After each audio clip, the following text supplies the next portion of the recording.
Thanks for staying with us. In the last 1 week, the media has been filled with quite a bit of story concerning Senator Natasha Akpoti-Uduaghan and the controversy and issues surrounding her when the Senate President in the House.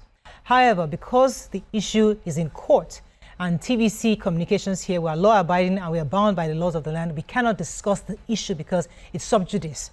However, because it's International Women's Month and some of the issues that have been raised are issues that women go through and are constantly trying to see how we can approach the issues of sexual harassment in various areas of work, life, family, homes, in different places. So it's important for us to discuss the issue because when a woman alleges that her boss sexually harassed her, it's an important conversation to have on how does she go about making a complaint, who does she tell, how does she accuse her boss of sexual harassment, how does the boss's family get involved, do they support him, do they not support him? These are some of the conversations we're going to be discussing this morning on the show. You can share your thoughts on the numbers on your screen to join the conversation.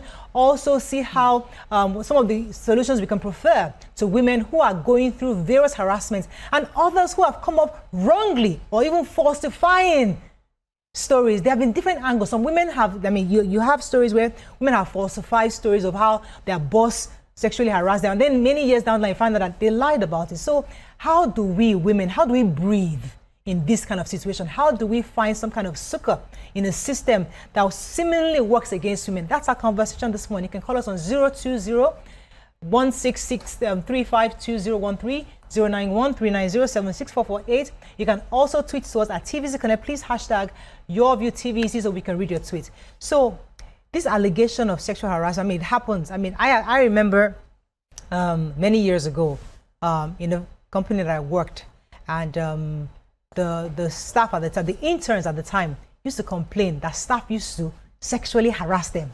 Back then.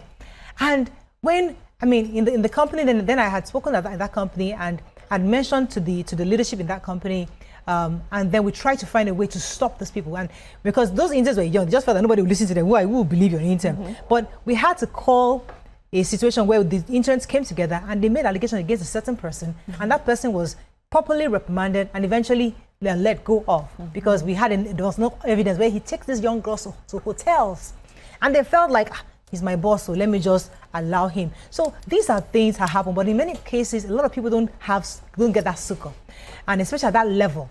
So what are your thoughts on women coming out to make allegations of sexual harassment? Okay, so I think companies, because you gave the company example, companies must have a policy against sexual harassment. I don't see it often, but you must have it and you must have a complaint place for it because it's something that must be dealt with formally. It's not something, Miro, Tope used to rub my shoulder. It's not something you take informally. It can destroy a person if the person is accused. Once my husband was working with a team and he was headed by a woman who was very lackadaisical at work. She was lazy at work.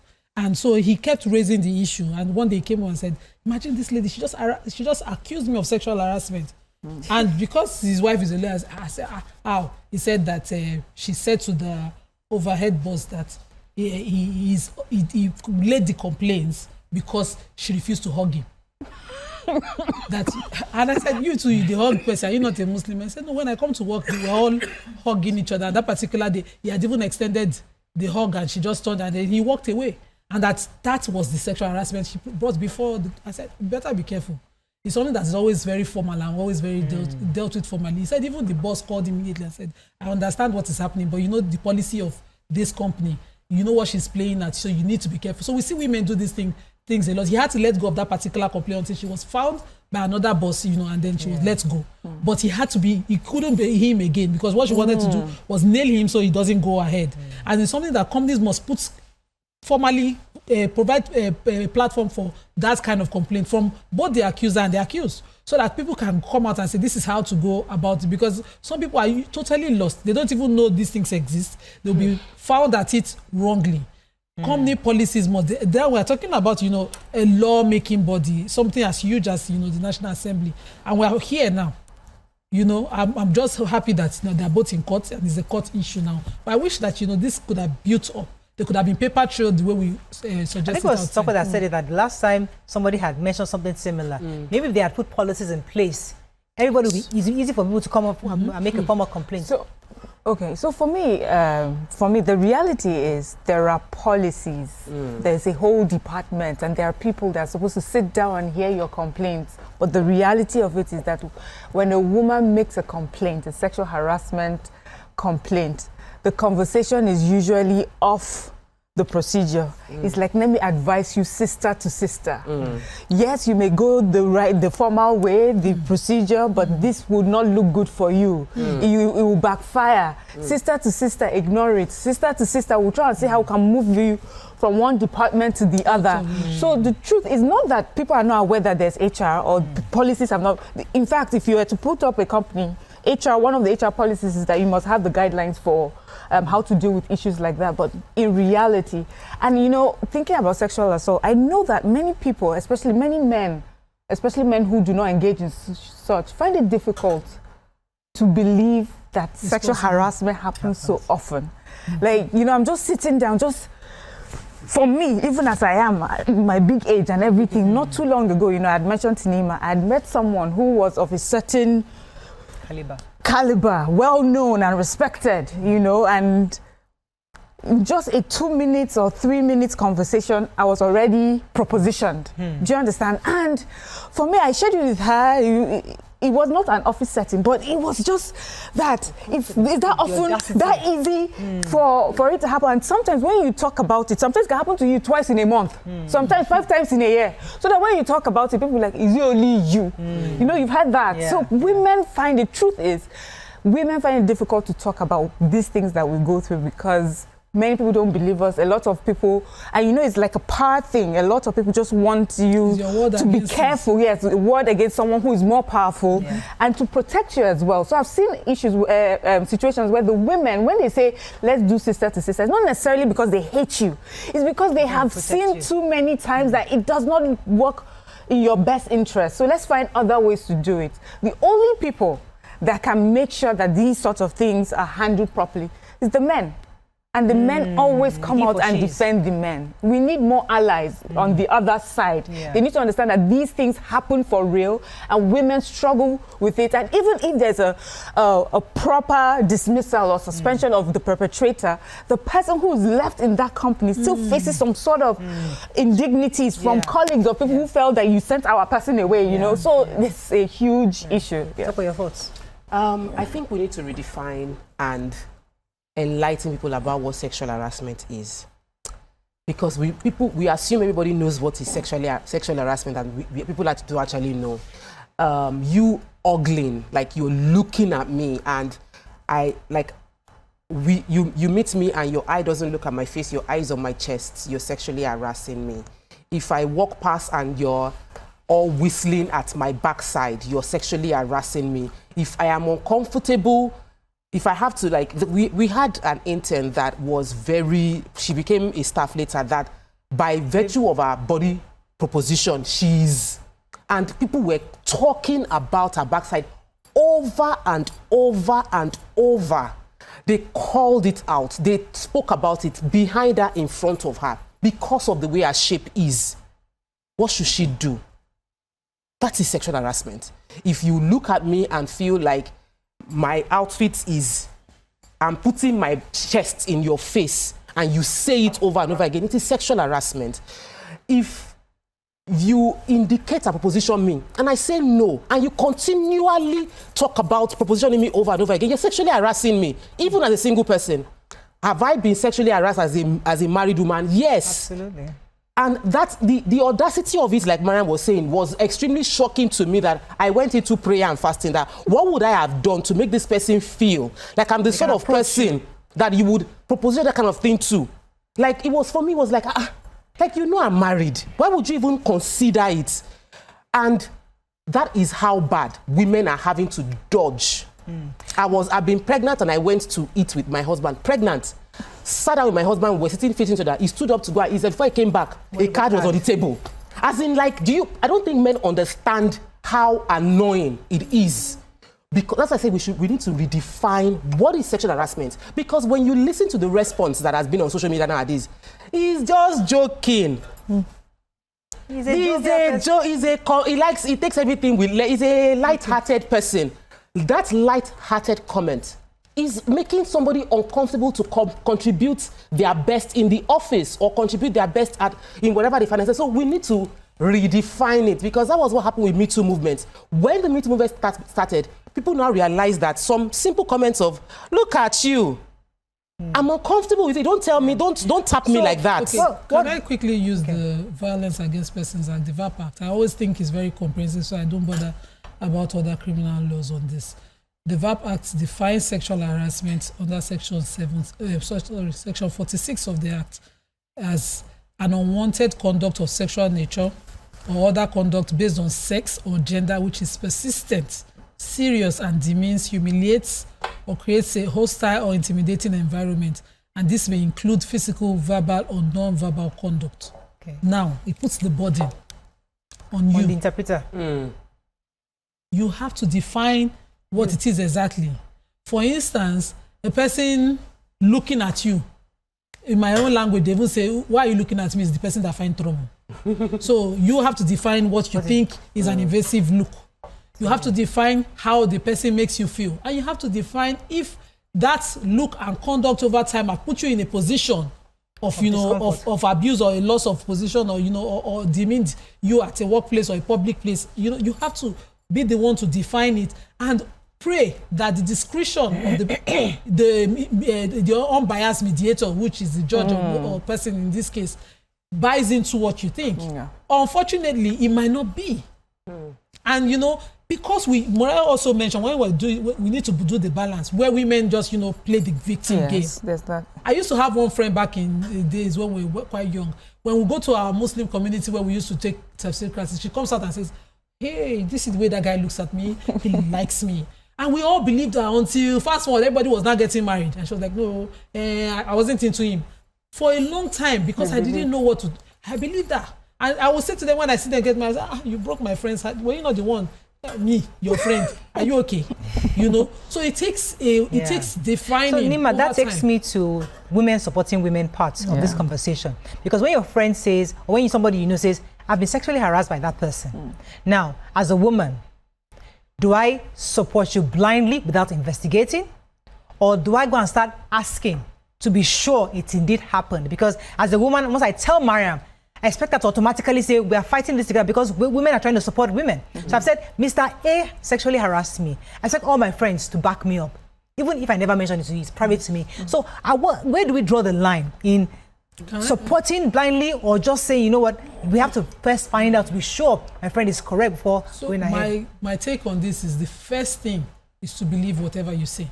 Okay. And if I find out I'm mistaken, I'm willing to apologize and move on. Okay. To the person, yes. So if a person, especially a younger girl, comes to me where I'm seated now and says, I have been sexually propositioned, I feel abused, or I feel harassed by some certain person, I believe them immediately. I do the best to help them resolve it, including investigating or reporting to the authority.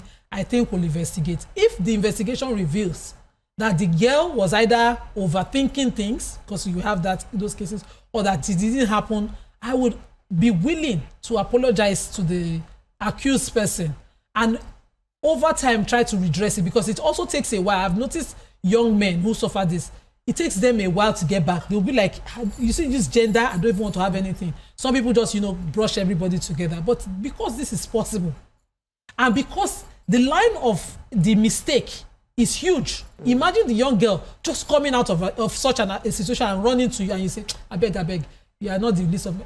You have just damaged that. Let me rephrase. If it's a young woman or a woman who probably has a history of accusing quite a number of people, that, oh, they sexually harassed me, this person, you support her one time. Second time, it was Mr. John. Third time, it was Mr. A. Andrew. Fourth time, it was Mr. And you now see that pattern. Now, again, as a friend, would you still say, I am supporting you regardless, no matter how many times? Or will I still say, because a woman has said it, we must first of all give her that benefit of the doubt and ensure that she gets justice? Because of how often it has happened to me, and as I started, I told you that sometimes when they tell you how often it happens to someone, you start to believe that the person is lying. Yes. But it's just It's reality. So yes, I have that where my first inclination is to believe you. But I have seen both sides. I have seen which has happened to a family member, a boy that was accused of something that eventually found out with investigation and everything that was not true. So I know that that other side exists. So how would I support immediately? Is that if you meet me, I'm very likely to believe you. You would know that I'll believe you.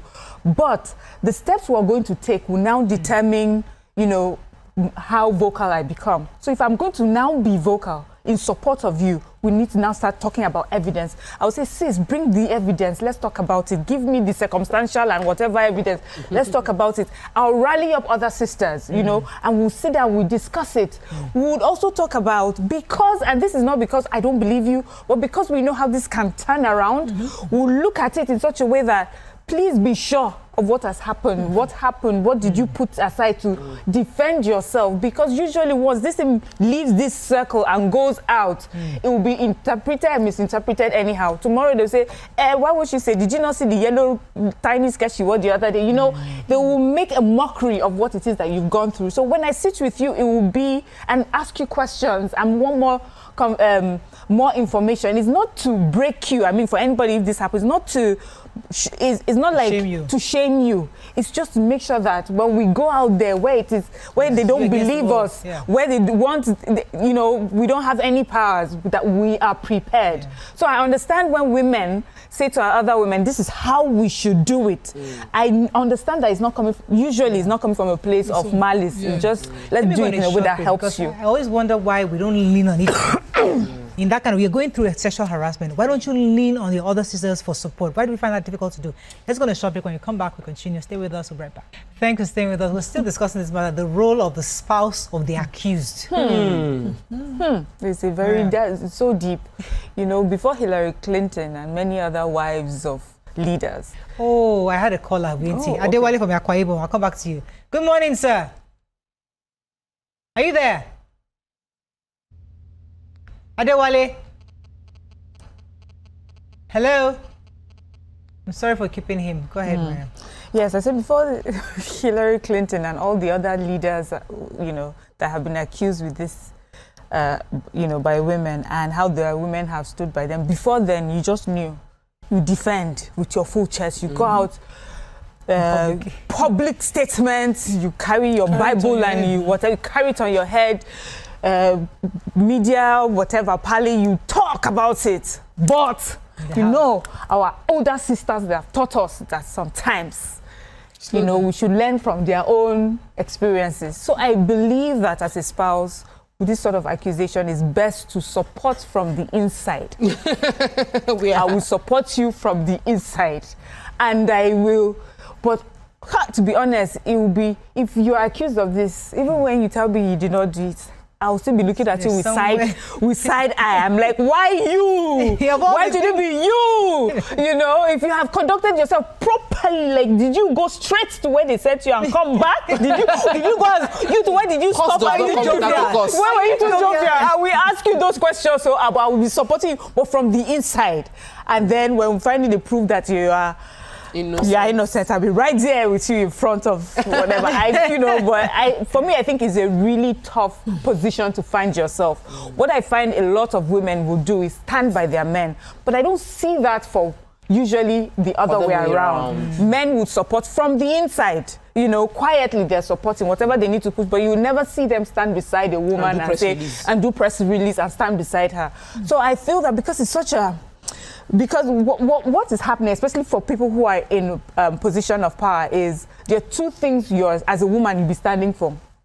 One, you're supporting your husband, the love of your life, the father of your children, But then there's also that global universal message of supporting women who have come out to say that they have been harassed. There's that message that we're all trying to say that we're sisters, we're supporting you, but do we support you until it is my husband you have accused? We support you until it is my son that you have accused, you know? So I find that is a very hard position to be in. And so I feel society should give a woman like that grace. Allow her to to choose where she wants to stand, but mostly she's likely to stand with the love of her life, the father of her children, and we should give that person the grace to do that. That's her first loyalty. Let me take this call from Joss. Thanks for calling. You're live.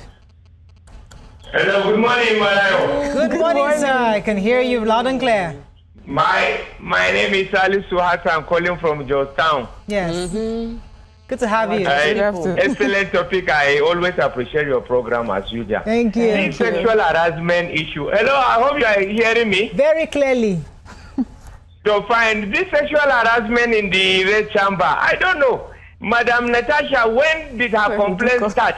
Is it after she was asked to move from her seat that she now remembered that she was once harassed by the Honorable Oga? So I don't know which is which. Yeah, and at the end, I pray that the sooner this thing is done with, the better. And we don't wish for our women to be harassed in any way. And Ramadan Karim to my sister dear Nima. And also tell my Jos sister that when she come to Jos, she should try at least to stop at our local station PRTV now for us. At least a sort of homecoming. But we just zoom to her town and leave the capital like that.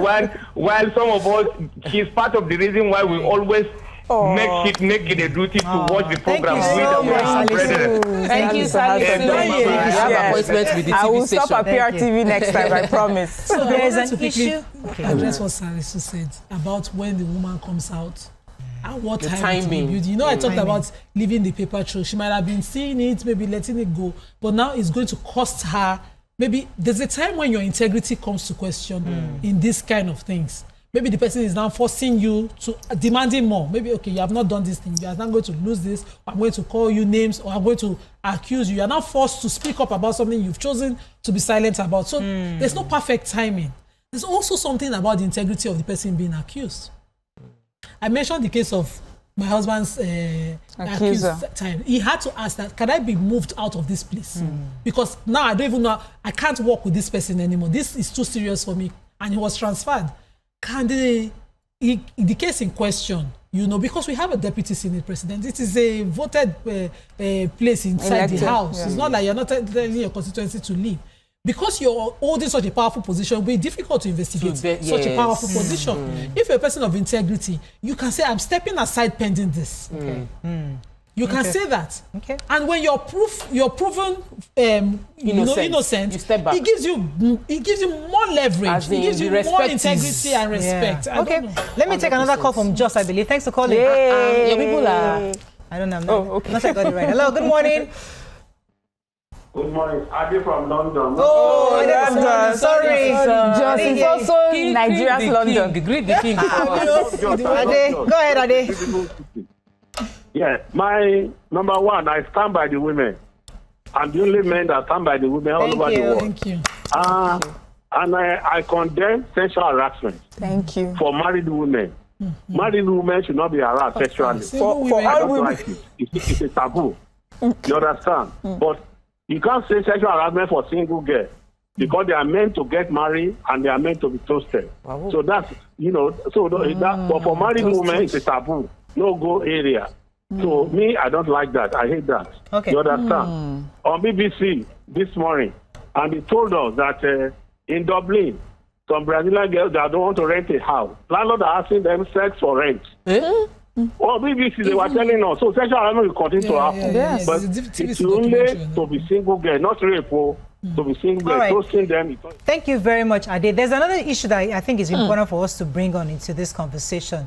The fact that it's International Women's Month, and there's a lot of advocacy out there for women representation in corporate Nigeria, women representation in politics and governance, representation in various sectors of our society.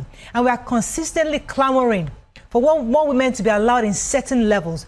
Do you think this issue of sexual harassment could be one of those things that would somewhat derail that advocacy? The reason I say that is, for example, in a company where somebody is accusing the MD of sexual harassment, and the MD somehow eventually get out of his, please don't hire any more women in this place. For these roles, I only want men. I don't want anybody to wahala. You know, so that company does the policy that this for this role, we're looking for a male because we are now blocking because we don't want women where we are constantly having issues. Because if I look at you somewhere, they say sexual harassment. I beg, don't hire women, I beg. So will this issue of sexual harassment that we're trying to get just some justice for, would it delay, derail, or even make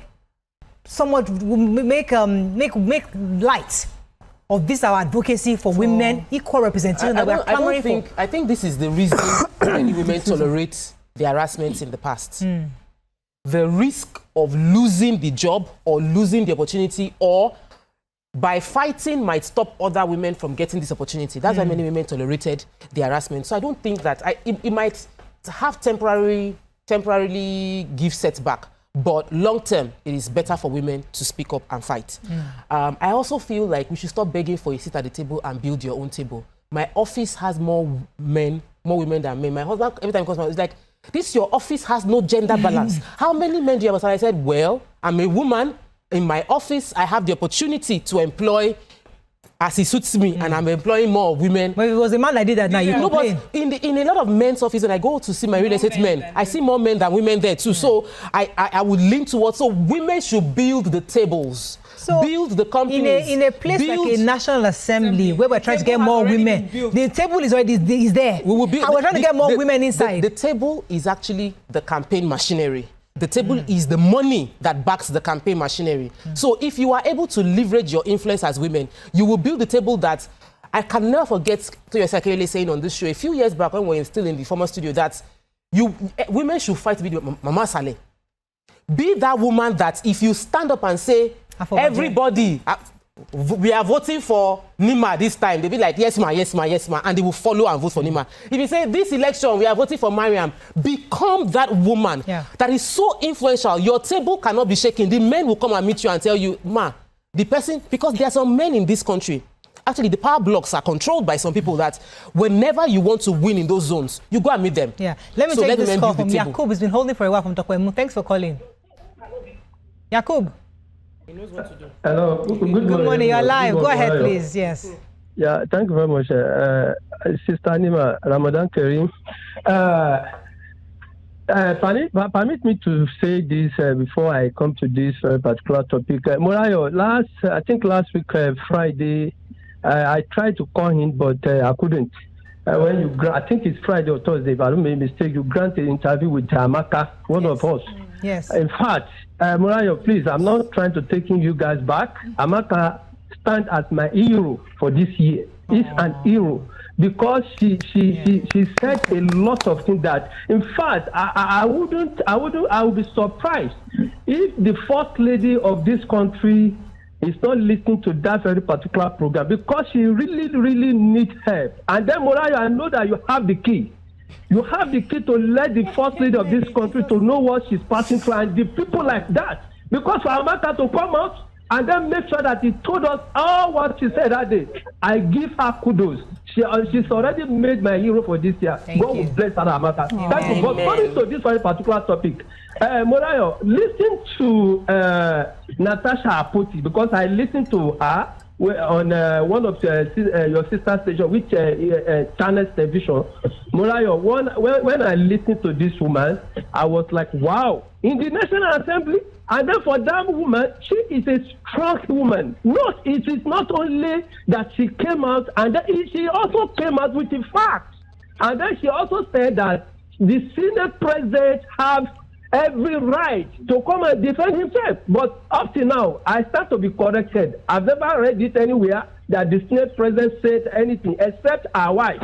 Except his wife that said that she should withdraw the statement and all that. Let him come out personally to come and tell Nigerian citizens that what Natasha Apoti is saying is not true. I give kudos to that woman because anything that woman always says, she will always come out with the facts. Thank you very much, Yakub, for your views. So let's extend grace, just as Miriam said. His wife is allowed to come and say whatever she wants to say in defense of her husband and her family. Because such an accusation is not just to her husband, it's going to affect her children. So she's allowed to come out to say whatever. While you should not discourage or distract Natasha from proving her case. Sexual harassment case. If there's Going back to the issue we're talking about, Mariam, concerning the fact that you're going to say something. Yeah, so, you know, I feel that when I said women should be given the grace to support who they need to support, but also that I want to see more allies, you know, concerning situations like this, conversations like this.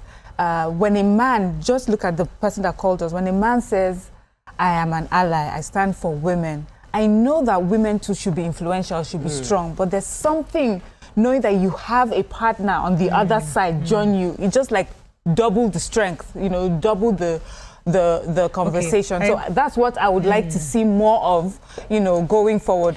It's not enough to say we support women. It's not enough to use just our words. We need to show it in different actions. And when things like this happen, how do we insert ourselves? Now, I recall what we were talking about earlier, concerning that, would this stop other people from getting opportunities? Because women, we're trying to get women into public office. We're trying to get women into governors. We need a female governor. We need female presidents. We need women there. And when these kind of issues come up, should we feel like maybe it might actually delay? Because there are women, one of these was Senator King Gibe was saying, was that we are still trying to pass a gender bill.